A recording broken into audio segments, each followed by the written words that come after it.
Sage is fighting the fight. He has fought cities. He has fought counties, politicians, naysayers. Hell, he's even fought mayors. Thank you for listening to Sage and the Houseless Movement, a weekly show dedicated to the news and views of the homeless locally and worldwide. And all other things considered homeless? Yes. Broadcasting live from your Alexa device, the Radio Free Network app, iOS, WMBU.org, Many Voices United, and the RadioFreeNetwork.com. And now, from some wooded area in Akron, Ohio, here is Sage the Rage Lewis. Yo.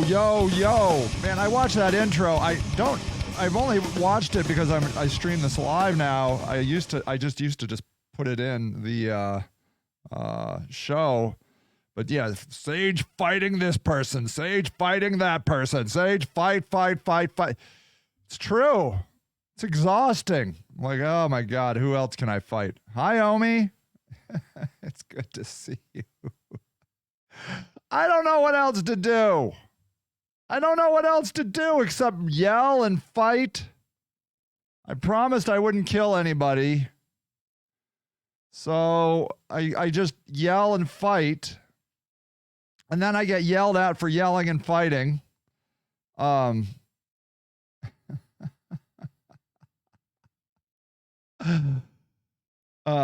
just remember Shamus Malik, who's my councilman, was trying to shame me because I was being too loud or too something. And I just, in my head, I'm like, dude, I am not burning buildings down. I am not killing people. Those are the things I want to do. But I'm still too loud. I'm still too obnoxious. My tone is off. Oh my God, my personal hero is John Brown. He savagely murdered a family out west because they were like slaveholders. I'm like, that's who I want to be. But I'm trying to calm myself down, but it's still not calm enough. Do you know, I think liberals are becoming conservative. They're the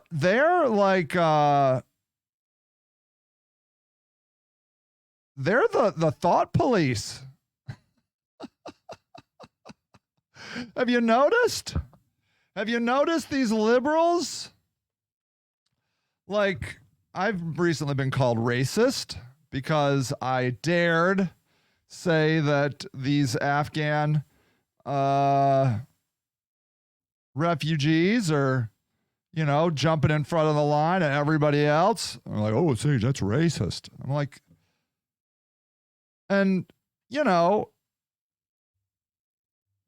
oh, here, I got to find this one. This was good. Hold on. I got to show you this. Hold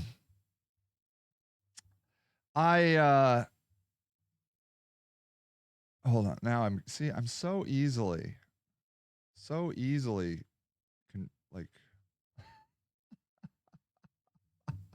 distracted. Here, check this out. Look what this person put up on my screen. They were thinking of me. It says, I was hungry and you formed a humanities club and discussed my hunger. I love it. I was imprisoned and you crept off quietly to your chapel and prayed for my release. I was naked in your mind. You debated the morality of my appearance. I was sick and you knelt and thanked God for your health. I was homeless and you preached to me of the spiritual shelter of the love of God. I was lonely and you left me alone and to go and pray for me. You seem so holy, so close to God, but I'm still very hungry and lonely and cold.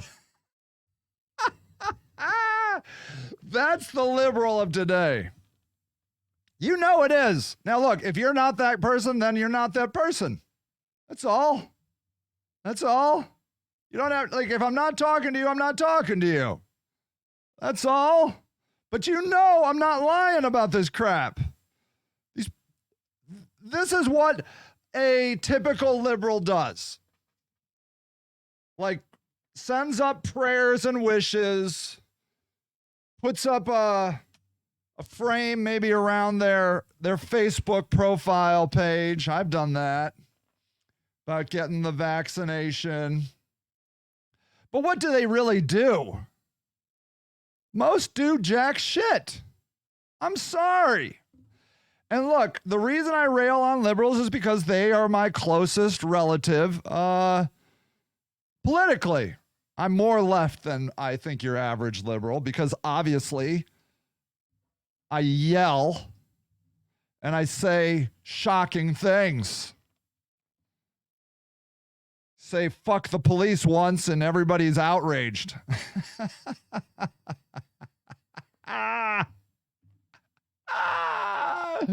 Everybody's outraged. Everybody's outraged about everything. Outraged about everything. And so everything becomes milquetoast. What is milquetoast? Is that any good? Is that another word for French toast? Honestly, it sounds good.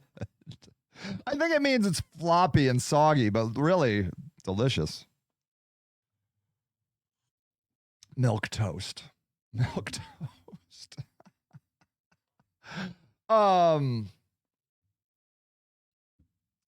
Look, I'm tired of liberals yelling at conservatives. Like liberals have nothing wrong with their shit. Liberals have plenty wrong with their shit. You don't need to be worried about the white supremacists. You don't need to be worried about the Trump supporters. You need to look in your own closet because your closet's fucked up. And the reason I'm harboring on your closet is because I know your closet because it's my closet. And I'm trying to do something about it. Okay? But nobody likes to, I've had a friend tell me that I'm not helping my cause by saying this shit. Well, then fuck you. I'm not here to be politically correct. I'm here to speak the truth that is in my brain. Okay? And honestly, I prefer it when people say shit about homeless people, black people, that is politically incorrect, because then we can finally have a conversation. I like the Confederate flag flying around because I know who that guy is. I'm like, oh, that's you. Hey, buddy. Confederate flag man. Now he has to take down his Confederate flag. I don't know who it is. I don't know. He has to take down his Confederate flag.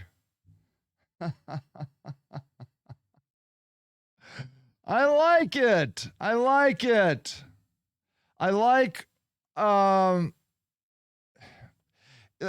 so Dr. Kendi teaches that there are two kinds of white people. There are segregationists and assimilationists. And the liberals, the conservatives, the Republicans tend to be segregationists. That's why they move out to like the suburbs. And then the liberals tend to be the assimilationists. That like, oh, we can't say that. Oh, that's racist. We need to have a DEI session about that. They have assimilated, so we have to say the words that they have approved us saying. Protest peacefully, protest peacefully, protest peacefully. Fuck you, motherfucker. That's what I say. That's what I say. That's what I say. We need to get the shit out. I get it out. Get it out. And then we have to be able to talk about it. That's one of the reasons why we don't like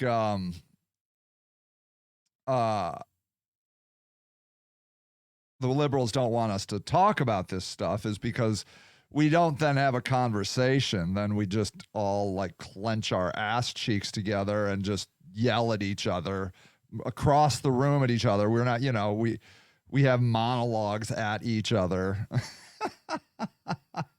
That's what Facebook is good for. Monologuing at each other.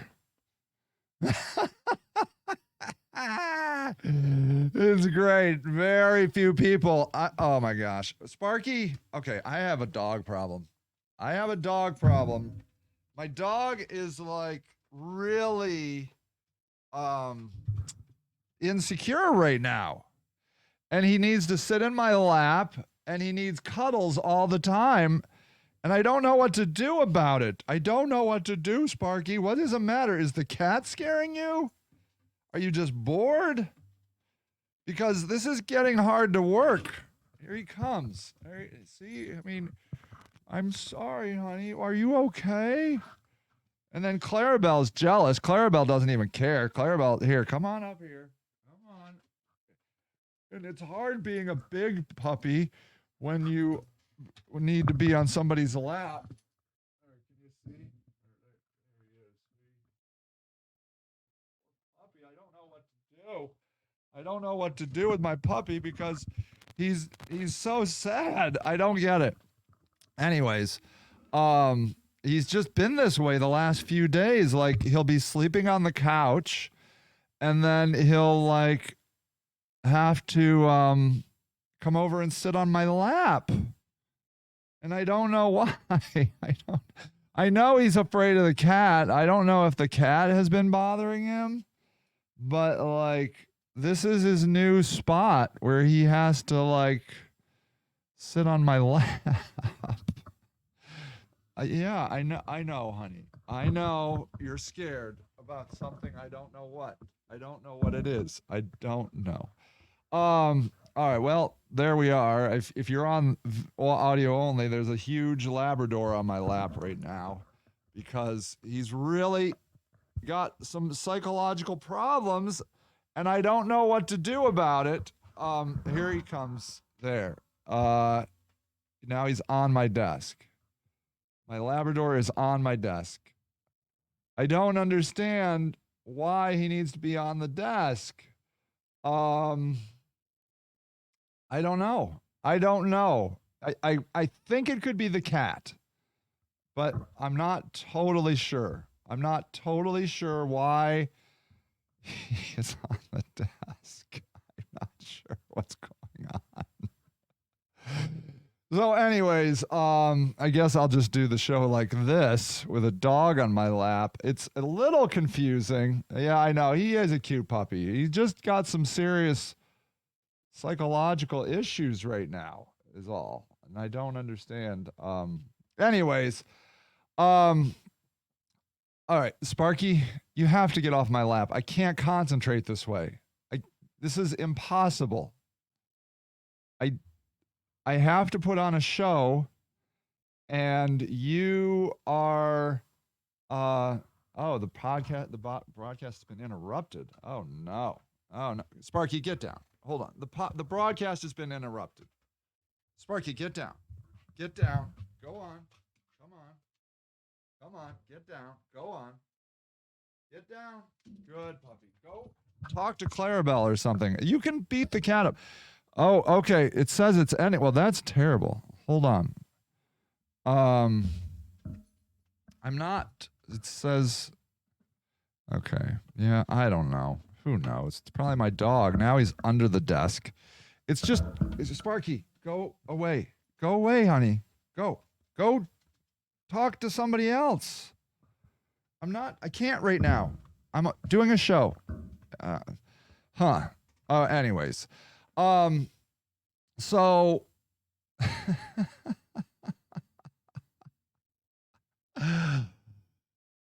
yeah, so anyways, I just fight all the time. And because I don't know what else to do. I don't know what else to do to try to make the world a better place. I literally have no idea. I have no idea, like, how to push my cause ahead more other than yelling. You don't think it's possible? Yeah. Like, so where I'm at in the world right now is kind of, yeah. Oh, Omi fell down a rabbit hole the other night. Oh, I love your rabbit holes. Do tell me what you found out, Omi. Is it about aliens? It was videos of interviews filmed in 78 of people born in the 1800s. Ooh, that's cool. I bet that is cool. So I mean, people used to tell me, oh, well, Sage, you're being too mean to the mayor. Omi says the suffering and misery has been around longer than we have. Yeah. Did the videos, Omi said that. So is that what they were talking about in the videos, Omi? That's kind of my feeling right now, is that we are not going to end suffering. And I know when I say that, there's some on our page. I will watch them when you get. I will, Omi. In fact, maybe I'll, if I have, maybe here in a little bit, I'll go over there on the show and look at them. I bet that's pretty awesome. I just like this morning. Well, here, I'll tell you a story. This friend of mine last night, Omi says, just anytime you try to alleviate suffering, more is created to compensate for the suffering that was lost. I absolutely believe that. I don't know if that is some sort of religion or if that is a cosmic reality that everybody knows except for me, but I believe that you remove one suffering and new suffering appears. New suffering appears. I listened to this woman who escaped North Korea on the Joe Rogan podcast. North Korea is like, makes hell look like a paradise. I had to stop listening. It was so unbelievably terrible in North Korea. I'm like, this can't even be true. But it was so crazy. I'm like, it must be true. If somebody was lying, you wouldn't lie that much about stuff. I don't think. I don't think you would. And so the video of defectors. Watch the videos of defectors online. Yeah, okay, I will. Isn't it amazing everything that's online? So, like, I woke up this morning. Oh yeah, so I was at a soccer game last night watching girls soccer, Falcons, the Firestone Falcons girls soccer team. Amazing. There's a girl, a young woman. I don't know what high school females like to be called. A young woman on the soccer team. Her name is Nicolette, and she also kicks for the football team. And she's friends with my son, and she's awesome. She's awesome at everything. Nicolette's amazing. There's a lot of awesome kids in the world. So at any rate, I'm talking to this friend of mine, this mom of one of the kids. Well, no, I take that back. I was on the phone with another friend of mine who called. We're having some issues in our homeless community. Okay. And the issues have come down to, like, if you saw on Facebook, I was bitching about meth and opiate use. And I really don't care if people use drugs. I think people should use drugs. I'm a firm believer in drugs.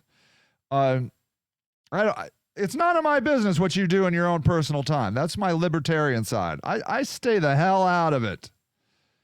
And That's what bothers me about conservatives. They're like yelling about masks, and then they do these new laws about telling women what they can do with their bodies. Drives me insane. Drives me freaking insane.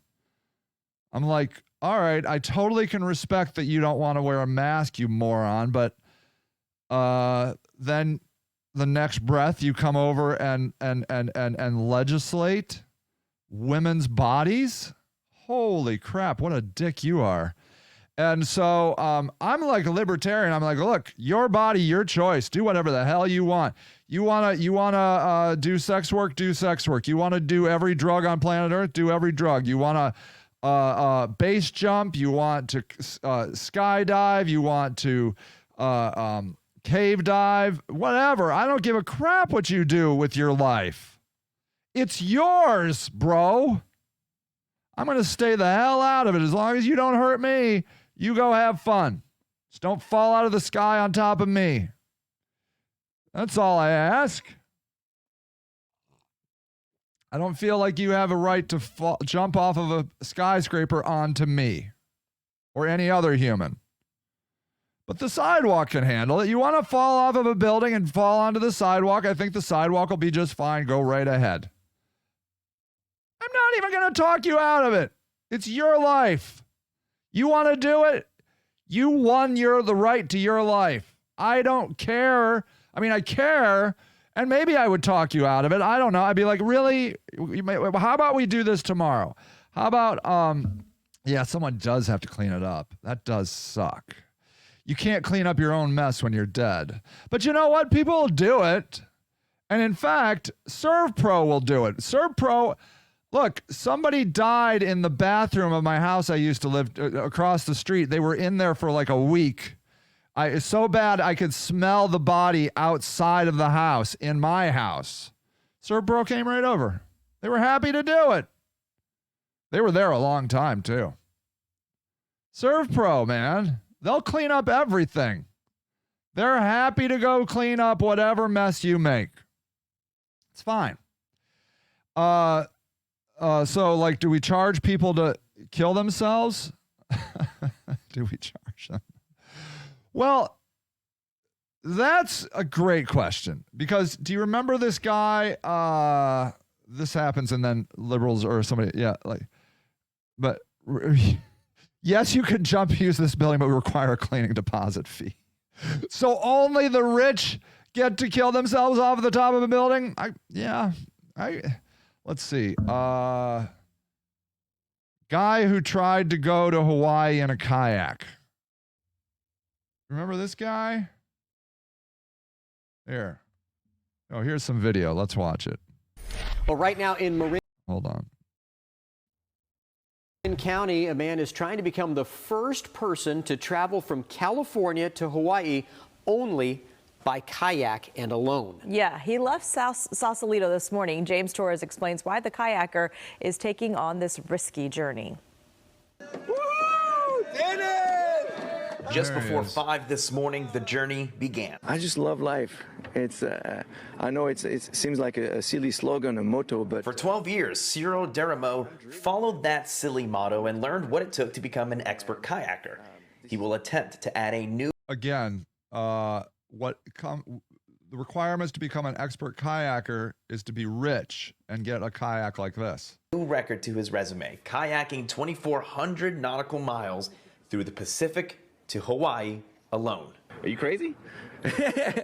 Yeah, only the rich can kill themselves. I think that's true.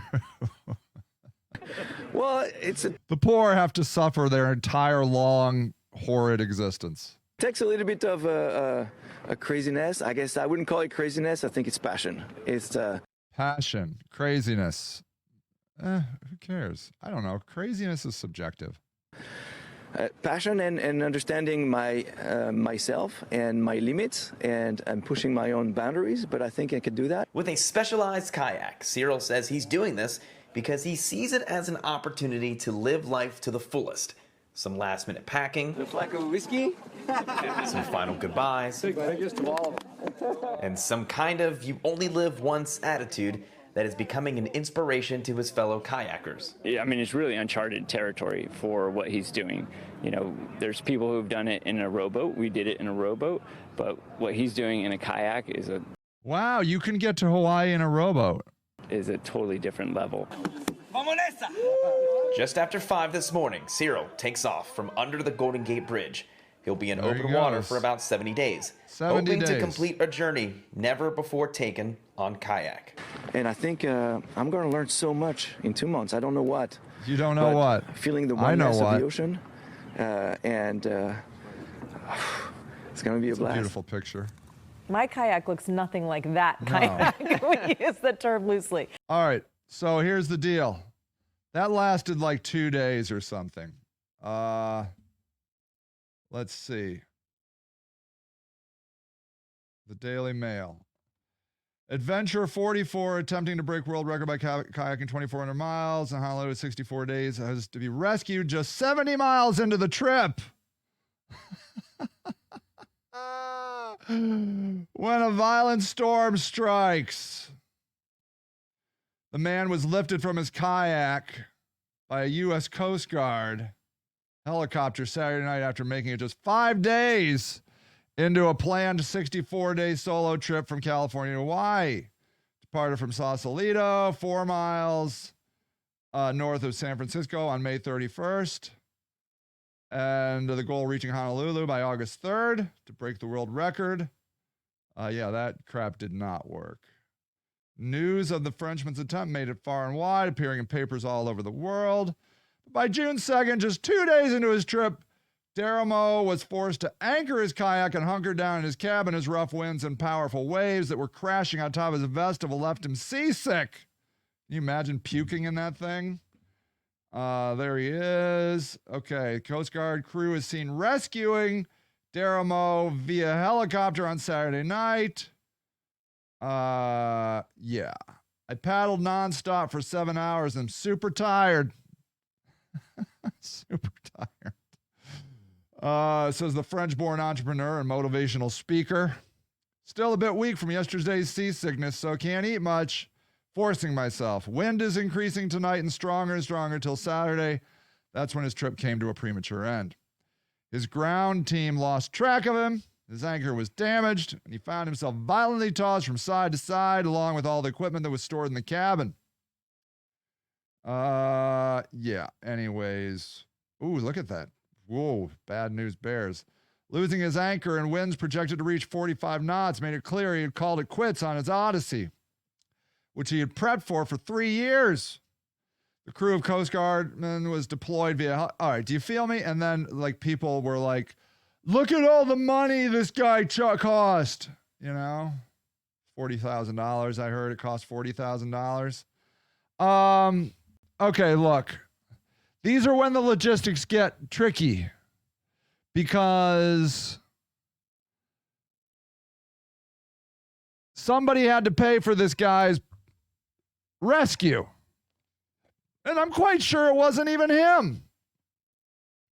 Our taxpayers paid for it. Right? So the question is, does this guy have a right to a Coast Guard pickup because he wanted to try something crazy? Do we have a right to a fire department? Do we have a right to a fire department if we do things that the fire department says not to do, like use a space heater with an extension cord? Yeah. Are we required by society's mores and laws to rescue this guy for a stupid choice? Omi says, well, yeah, if I'm hiking and get lost, I sure as shit want service to come rescue me. Exactly. You didn't need to go hiking. You didn't need to use an extension cord on that space heater that burnt down your house. You didn't need to eat all that McDonald's that made you get a heart bypass. Omi says, I had a baby as a teenager. Stupid choice. I want the government to help me with childcare and health care. There you go. I would say probably a conservative would be like, no way. No way. You have to have the baby, Omi. Can't not have the baby, but we're not helping you with childcare and health care. Don't be stupid. So these are the interesting questions of life. No way to me, the teen. Yeah, right. Yeah, no, I don't think because you're a teen. I think now in Ohio we have this heartbeat law, right? Yeah, but but yes, way to the adrenaline junkie kayaker, right?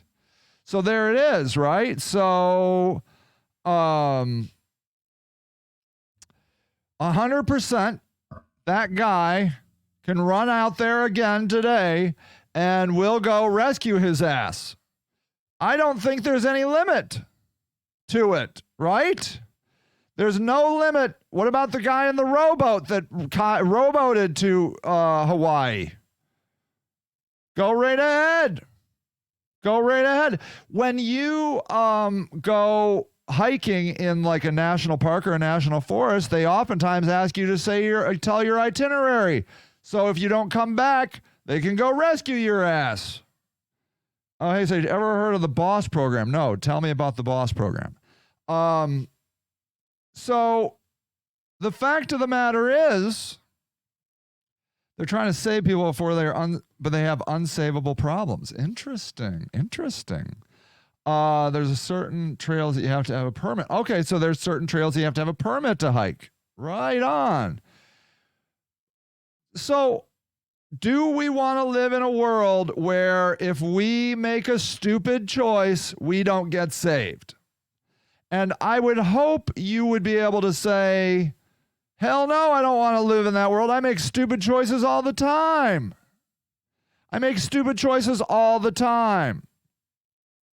Everybody does. And we want our ass to get helped if we make a stupid choice. How about driving too fast? How many people like to drive too fast and get in an accident? Oh, Omi says the BOSS program is in Summit County, pays kids to go to school monthly, $500 graduation bonus. They're laying adults to go to job training interviews. They're paying adults to go to job training. Bonus when you keep your job 3 months, 6 months, and a year. Paninis for promotion and raises. Wow. And you just got a speeding ticket, Omi did. If you were in an accident and you were speeding, should you have a right to somebody to pick you up? Of course. And a bonus for promotion. That's pretty good. The fact of the matter is, we live in a society where we have services that will come and get us out of whatever stupid mess we found ourselves in. And thank goodness we do. No. Your typos were fine, Omi. I got it. I want to check that out. So, but what if you're speeding to keep up with the flow of traffic for safety? Sure, go with the flow of traffic. I feel like should always rescue first, always rescue first, ask questions later. How about what's going on in some of these emergency rooms that are getting too filled up, the ICUs with the COVID people? I heard somebody say in some cities we're going to have to make choices now because they were running out of room. If a person that decided, so who decides to turn who away? Rocky, my wife says that they're just moving people to different hospitals or whatever, which is good.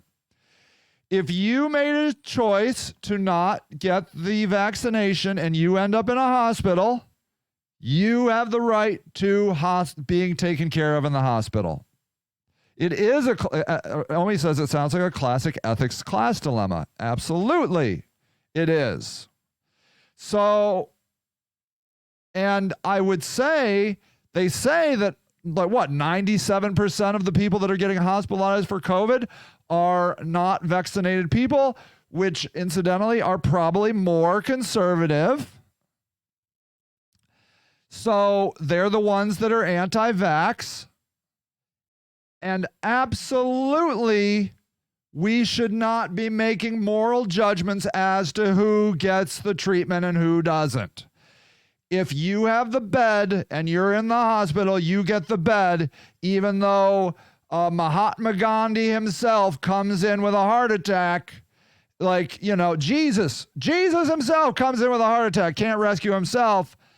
The hospital is full of COVID patients who do not, chose to not use the vaccination, and there's no bed for Jesus. Jesus misses out. Right? Right? I can't see any other way to do it. The junkie vet, the pregnant teen, the paralyzed middle-class person, or something like that. There you go. And this is where it's all headed. What about the junkie? What about the addict? Because I'm here to tell you, I was just talking to a person that was like, oh, hey, Sage, I heard about this new housing place for veterans, homeless veterans, and they have open spots.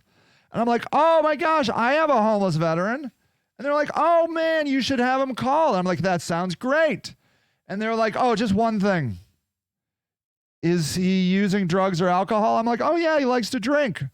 Oh, I'm so sorry. He would need to quit drinking. So there you go. Now, they have every right as a private organization to turn people away or not turn people away. But what I'm saying as a society is that the homeless veteran that drinks is indeed being, what's that word? Segregated, or it's a word everybody knows. Where, you know, like he's being, he's being withheld services because he says Jesus sounds like an illegal immigrant gardener. So who cares about him? That's a good point. Bad example. How about, I got a better example. How about Jeff Bezos? Okay, check it out. Jeff Bezos is dying of a heart attack. And the hospital he goes to is filled with poor, conservative, non-college educated white people that hate black people, hate libtards, hate everybody. Evil, terrible people. Terrible, terrible people. Filled with them, and didn't get the vaccination. Fat, overweight, probably going to die tomorrow anyways. Does Jeff Bezos get a pass? No, he does not. No, he does not. Because somebody, as somebody said, who decides? You can't decide. Yeah, it sounds like those people don't like a challenge. They don't want to have to work hard. Yeah, isn't that the American way? So, okay, so if you've seen some of my posts on Facebook, you've seen I've been complaining about meth users. And the reason I'm complaining about meth users recently is because my meth user friends are getting on my nerves. I'm sheltering them, and they're annoying the shit out of me. I'm sorry. There's my probably 15th politically incorrect statement. What the hell is that? What? Shut up. I don't even know what that is. Why is my... No, do not call me. Do not call me. Look, I wish I could see into the mind of a meth user. I know.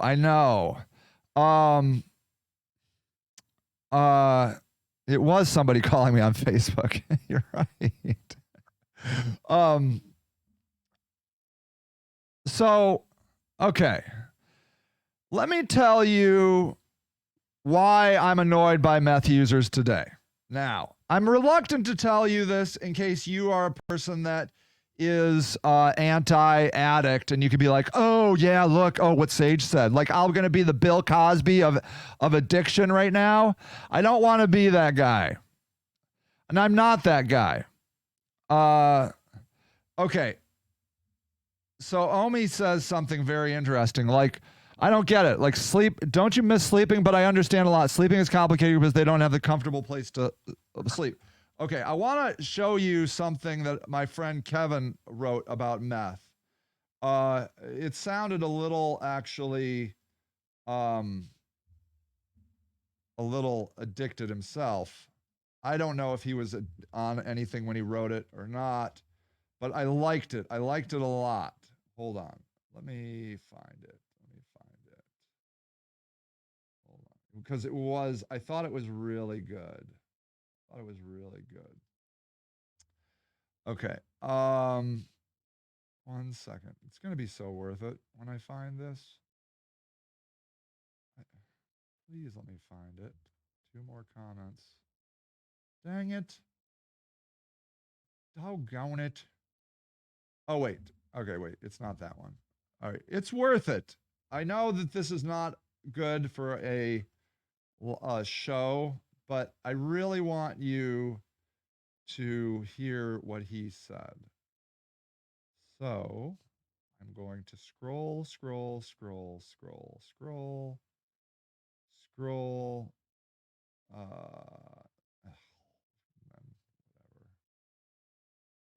Now, wait. Now I lost it. Never mind. I can't find it. I really want you to hear what he said because it was so good. Kevin Howell. Kevin, where are you, buddy? Kevin. I know you're in here. Please, I want people to hear your awesome thoughts. Anyways, a day ago. I can't find it. Omi. All right, never mind. I'm sorry. I gotta stop. But now you see I have this problem because I can't stop. Because I want to. I found it. Okay. Here we go. Now just freaking go through 5 of these. And of course, I can't find this either. Never mind. My friend Kevin Howell gave a really great description of what it was like. And the general gist is that it's just like a Superman drug, like whoosh, you're filled with euphoria and strength and power, and the whole deal. But here's the downside from my perspective, okay? First of all, the kind of meth that you're getting, I believe, changes your personality. And I swear that there's some bad meth going on. So yeah, so there's tons of confidence. You have tons of confidence. And it's super cheap. You can't, like I think it maybe is similar to crack or coke, but that like doesn't last nearly as long. It's too expensive. So you just are filled with euphoria, I think is the overarching feeling, okay? You're filled with euphoria. But you're also then oftentimes filled with paranoia. Like, I have a friend who believes that other homeless people are watching him with cameras, okay? So they believe he's being tracked with cameras, and to fight back, he then filled a bucket with urine, and threw it in their tent. Okay? That's the kind of bullcrap I have to deal with, because this guy is convinced people are watching him with cameras. Mind you, these are homeless people that can't afford cameras, but they believe it so much that to retaliate, he threw urine in their tents. I had to throw away the tents. I couldn't get the urine smell out. I couldn't do it. Yeah. So imagine, Omi says, imagine those thoughts being in your head. That would be awful. Yes, it would be awful. And I am not here to, and there is no convincing otherwise. I used to try to convince meth users that rock wasn't talking to them, that rock wasn't from outer space, that rock wasn't from God. I gave up. The only thing I try to do is just get away, because literally they'll talk to me about a rock for hours and I can't. I'll have to watch video footage of a rock. I'll have to watch video footage of how the sun is reflecting on a rock. I can't do it, man. I just cannot do it. I get so bored because I'm not where they are in life at that moment. I don't give a crap about that rock. Okay, so there's paranoia, all right? And the paranoia makes other people paranoid because the other meth people believe it all. They believe it all. Yeah, Omi says, no, I'm not on meth. And when I'm in a panic attack, good luck convincing me my thoughts are legitimate. Yeah, right? We must realize that humans we believe what we think. We believe it. We believe it. We believe it. And so what is happening now is then there's real fear, okay? So then I was harping on drug dealers recently. And I don't mean to generalize on all drug dealers. I don't, and Omi pointed out that like drug dealers are people too. And I will say there's I think he's cool. I've never heard anything bad about him. I've never even met him. He's a guy that sells pot. And he just sits in his house all day. People come in, buy pot, and he plays video games all day. He seems like a totally chill guy. People like his pot. He's, excuse me. He's unobtrusive.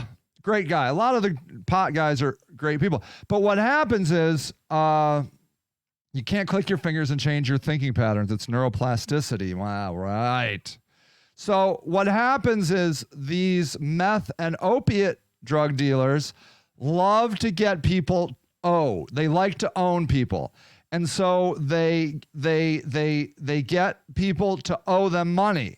Okay, they get people to owe them money, and then they threaten to kill them because I think they think it's fun. I think they think that it's fun to terrorize people. Now, you do not need to sell drugs to people on credit. Okay. Omi says there's some drug dealers that are in it for the money and lifestyle, but they've been conditioned to want it. There's some that are stuck in poverty and all they know to fix it. For sure. For sure. I have thought many, many times about becoming a drug dealer just so I could be an ethical drug dealer. I would love to sell pure shit if I could get my hands on it that is not without fentanyl in it. And I would never let you buy drugs on credit. You come to me when you have money. But all the drug dealers take it on credit, okay? And when you owe, you are afraid for your life. Those evil ones, imagine the shit they've lived through to think that that's how the world works. I know. I get it. I totally get it. I don't mean to hate on them. I'm just sick of the shit. I'm sick of it. And I'm not saying that they don't have a shitty life. And quite honestly, some of them are my friends. I'm just going to say it. I have very good conversations with them. They won't kill them. They can't get money. Look, these drug dealers will put hits out on people. And I have seen some real near misses, and people have gotten killed. Okay. I'm telling you, it happens. It happens. And then, I don't know if I've told you this story, but I'll say it again. I called the cops on a drug dealer once because he was trying to cut the leg off of a friend of mine on my property. Okay? That's when it crosses the line for me. when you start doing your shit on my property, I'm fucking not taking it anymore. And so I called the cops on him. And you know what happened? Not a goddamn thing to the person who did it. Okay? Not a damn thing. And the cop called me and said this. Said, look, that guy can't take you all at once. I'm telling you, that's what the cop told me. That if you all go after him at once, he can't kill all of you. I am the God's honest truth telling you that's what that cop told me. Okay? For sure, these drug users dealers are on their own drugs, which compounds the problem because then they get paranoid and they get freaked out. It's absolutely they're using their own products. And a lot of them end up homeless because they're mostly just paying for their own drug habit. Some will do meth to keep up with the tweakers. To sell to tweaks, you have to keep tweak hours. You're true. That's 100% absolutely positively true. And so fuck that cop because, and here it is. Okay, here we go. I had a friend who ratted out a drug dealer who put a hit on another friend of ours, and he ended up killing himself. Okay? Because, and here you go. He ended up killing him. We tried to get him out of town. We gave him a debit card, and he didn't have an ID, so he couldn't get on a bus. He couldn't get on a plane. And so we got him to a truck stop, and we thought that he could hitch a ride on a truck and get out of town. The police sent him back to Akron because he said he couldn't be at the truck stop. Omi says, I strongly feel cops don't want to end it. It's job security, and they get their sense of purpose and fill their egos by chasing the bad guys. Yeah, I mean, it's an ego rush. And they're not there to end it. They just are there to be that guy, you know? My Uber driver was an off-duty cop in Chicago, and I had an interesting conversation with him. I don't know if I can share that, but it's their identity, she's saying. And some use it to justify being a bad person. Well, I'm an alcoholic who beats my wife, but it's because I chase bad guys. There you go. Great point. That's right. Yeah, very true. Very, very true.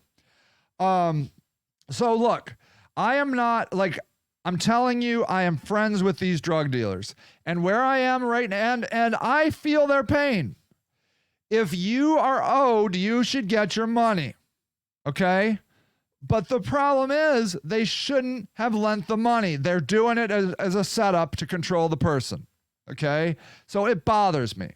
It bothers me that they they sell drugs on credit. We all know why they do it, so they can control these people. I don't know, friends or acquaintances, I don't know. I have lovely conversations with them. I drive them around. I don't know, friends or acquaintances. I don't know where it draws the line with anybody. I'm going to call them friends. They're my friends. Absolutely, they're my friends. But they piss me off. Don't your friends piss you off? And they're violent and vicious. I don't know. Have you ever wanted to murder your friends? That's how I feel. I'm like, because we can't get these people off of the streets because the cops rightfully have to follow the law. Nobody will rat them out. And even when you do rat them out, a lot of times the cops won't chase it down or whatever. I like to have one friend and everybody else is just somebody I know. Right. Right. That's how I feel. So then I've just opened it up. Everybody's my friend. Everybody's my friend. If I've had a conversation with you and we converse on a regular basis, poof, you're my friend. That's it. So we're friends, Omi. See, we're friends. So, and I would love that. I love thinking that you're my friend, honestly. So at any rate, so I'm not calling the cops anymore. Hell no. Oh, Omi says, I heard cops dismiss someone's complaint because we have murders to look for. Yeah. So here's the thing. Like, so my friend that killed himself went to the cops because he felt it was wrong that this drug dealer tried to put a hit on our other friend. And then it was found out that he called the cops, and then that's the kiss of death. And that guy, he did end up killing himself because he was just freaked out. So I'm not calling the cops anymore. I'm not. Because I don't need that fucking shit. I'm not calling the cops because I have called the cops. The person didn't get taken in. My friends have called the cops. The person didn't get taken in. So fuck that. The cops are like, well, you got to talk. You got to talk. Fuck you. I'm not talking because I don't trust you. I trust what's going to fucking happen if they find out. So fuck you. I'm not talking. I'm not doing it. I mean, why? But I do think about killing them. Honest to God, I do. But I'm not going to do that either. Do you know that movie where, was it Clint Eastwood? What was that movie? Hold on. Clint Eastwood is an old guy that kills all those drug dealers. The Mule. Is that what it was? No. I don't know. The Mule? Do you remember that movie? Where he was like, The Mule, 2018. Wait a second. The Mule. I don't think it's The Mule. The Mule. Oh, yeah. No, turned drug mule. No. But I do want to see. Let's see. He had a car. Clint Eastwood, old guy with a car. Here's a summary from Wikipedia. Gran Torino is a 2008 American drama film directed and produced by Clint Eastwood. Remember this? Clint Eastwood, this movie? Gran Torino? So I'm going to spoil it for you. He sets it up at the end, basically. I forget exactly how he does it, but he goes out in a blaze of glory and shoots up all these like drug dealers or something. I can't remember. I don't know. But it was cool. I mean, maybe I'll do that. Wouldn't that be an awesome way to go down? Like just start shooting up all these drug dealers. Omi says it hits it right on the point. But why are drugs even illegal? What was the reason? So the reason they say, okay, why did Nixon make drugs illegal? Have you heard this? Okay, so this is what they say.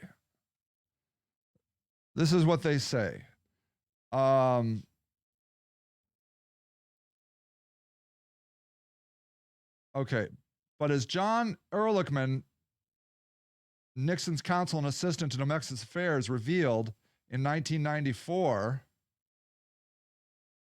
the real public enemy in 1971 wasn't really drugs or drug abuse. Rather, the real enemies of the Nixon administration were the anti-war left and the blacks.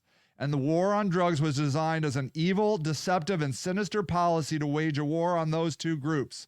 In an article in the April 2016 issue of The Atlantic, author and reporter Dan Baum explains how John Ehrlichman, the Watergate co-conspirator, unlocked for me one of the greatest mysteries in American history. So he says, you want to know what this was really all about? He asked with the bluntness of a man who, after public disgrace and a stretch in federal prison, had left to protect the Nixon campaign in 1968, and the Nixon White House after that had two enemies, the anti-war left and the black people.